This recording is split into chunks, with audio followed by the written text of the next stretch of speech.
ચાંદીપુરા વાયરસને કારણે ખેડબ્રહ્મા તાલુકામાં એક બાળકનું મોત થતાં તંત્ર એક્શનમાં. અરવલ્લી તથા સાબરકાંઠા જિલ્લામાં નવીન ચાંદીપુરા વાયરસને કારણે 4 બાળકોના મોત થતાં બંને જિલ્લાના આરોગ્ય તંત્ર સફાળા જાગીને એક્શનમાં આવી ગયેલ છે અને ઠેર ઠેર મેલેથિયોન પાવડર તથા ચૂનાનો છંટકાવ થઈ રહ્યો છે. લોકો કોરોનાને હજુ સુધી ભૂલ્યા નથી, ત્યારે 6-7 વર્ષમાં જ નવો રોગ ચાંદીપુરા કે જે જાપાનીઝ એન્કેફેલાઇટિસ જેવા લક્ષણ ધરાવતા વાયરસને કારણે લોકોમાં પણ ભયનું મોજું પેદા થયું છે. વળી આ રોગ કોઈ ખાસ દવા કે રસી ઉપલબ્ધ નથી. હિંમતનગર સિવિલ દ્વારા આ વાયરસ નક્કી કરવા સેમ્પલ પુના મોકલાયા છે.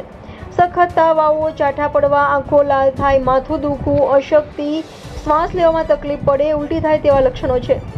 ખેડબ્રહ્મા તાલુકાના કોદરિયા ગામનો ગણેશ શૈલેષભાઈ પારકી ઉંમર વર્ષ 5 ગઈ 9 તારીખના રોજ આ રોગ સામે જંગ હારી ગયો હતો અને મોતને ભેટ્યો હતો.